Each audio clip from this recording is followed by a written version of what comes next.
खम्मा गणी दोस्तों, स्वागत है आप सभी का आपके अपने परिवार प्रहलाद की पाठशाला में।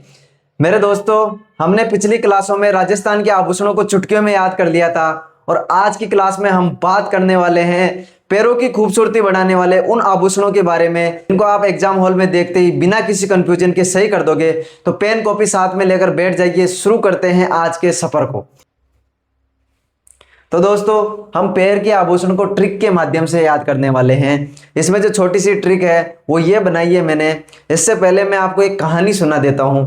एक दिन काए हुए दोस्तों कि मुँह और मारी लुगाई गया एक ब्याह में, और ब्याह में जाता ही मारी लुगाई ने दो सहेलियां से मिलवायो। एक सहेली को नाम जो ममता और एक सहेली को नाम जो रिन्नू।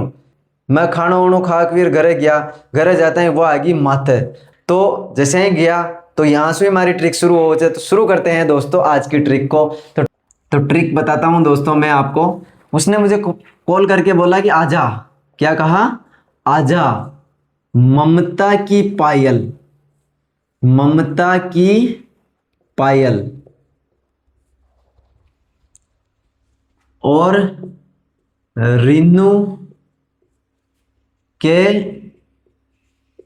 कड़े की ही फोटो ला, फोटो ला। क्या बनाई दोस्तों हमने ट्रिक कि आजा आजा ममता की पायल एवं रिन्नू के कड़े की ही फोटो ला। शुरू होती है अपने आभूषणों की चर्चा। सबसे पहले जो आ बनता है दोस्तों, उससे बन गया दोस्तों, क्या बन रहा है, आंवला। आंवला आभूषण बनता है जो कि आप फोटो में भी देख पा रहे होंगे दोस्तों, जो कि नेवरी के साथ पहना जाता है। तो एक और फिर से आभूषण हो गया नेवरी आभूषण, जो भी पैरों में पहना जाता है। तो बिना किसी कंफ्यूज के आप एग्जाम हॉल में सही कर दोगे दोस्तों। दूसरा जो आभूषण होता है वो होता है झांझर। कौन सा आभूषण, झांझर आभूषण होता है। यदि हम बात करें तो आपने एक गाना सुना होगा कि मैंने झांझर मंगवाई मुल्तान से, तो झांझर हो गया। फिर उसके बाद बात कर लेते हैं मैं से जो दोस्तों बनता है वो बनता है, एक आभूषण बन रहा है दोस्तों मकियो आभूषण। कौन सा, मकियो आभूषण। एक म से जो बनता है दोस्तों वो बनता है मसूरियो आभूषण। आप इनको साथ के साथ नोट भी करते जाइए, मसूरियो आभूषण। फिर ता से जो बनता है दोस्तों वो होता है तेगड़ आभूषण। कौन सा आभूषण, तेगड़ आभूषण बनता है दोस्तों। यदि हम इसमें बात करें तो की जो होता है इसमें वो साइलेंट होता है। यदि हम पायल की बात करें, पायल की जो बात करें तो पायल से एक तो बनता है पायल आभूषण, एक बनता है पाइजेब, पाइजेब, और एक बनता है दोस्तों पैजन आभूषण, पैजन आभूषण। तो ये तीन आभूषण बन जाते हैं पायल से, पायल, पाइजेब और पैजन। फिर उसके बाद यदि मैं बात करूं तो री से जो बनता है दोस्तों वो बन जाता है दोस्तों रिम झोड़।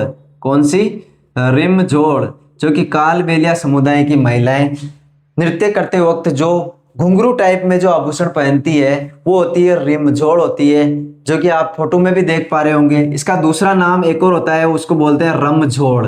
क्या होता है दोस्तों, रमझोड़ होता है। फिर उसके बाद बात कर लेता हूँ नू से बनता है दोस्तों, वो बनता है नुपुर बन जाता है दोस्तों। तो नुपुर आभूषण हो गया। यदि हम के की बात करें तो इसमें के साइलेंट होता है। यदि कड़े की जो बात करूं तो कड़े से जो एक आभूषण बनता है वो कड़ी आभूषण होता है। कड़ी आपने जो कि ग्रामीण अंचल में महिलाओं के पैरों में जो पहने जाने वाली आभूषण होती है वो होती है कड़ी होती है, जो कि एक ठोस होती है, गोलाकार होती है, जैसा कि आप फोटो में देख पा रहे हैं। तो वो होता है कड़ी आभूषण। फिर उसके बाद बात करें इसमें जो की जो होता है वो साइलेंट होता है। यदि हम इसमें बात कर लेता हूँ ही से बात करूँ तो ही से हीरा नामी आभूषण होता है। ही से होता है दोस्तों हीरा नामी आभूषण होता है। फिर यदि हम आगे बात करें तो फो से जो आभूषण बनता है वो होता है दोस्तों फोलर आभूषण हो गया। फो से जो बनता है फोलर आभूषण। फिर उसके बाद यदि मैं बात करूं तो टो से बनता है, दो आभूषण बनते हैं टो से। एक तो होता है टोडो आभूषण, टोडो आभूषण होता है, और एक होता है दोस्तों टणका आभूषण, टणका। फिर उसके बाद में बात करूं तो ला से जो आभूषण बनता है वो होता है दोस्तों लंगर आभूषण होता है। कौन सा आभूषण होता है, लंगर आभूषण होता है। तो दोस्तों ये रही पैरों के आभूषणों की चर्चा। इसमें आपने फोटो के साथ और ट्रिक के साथ और एक कहानी के माध्यम से आपने इन आभूषणों को देखा होगा।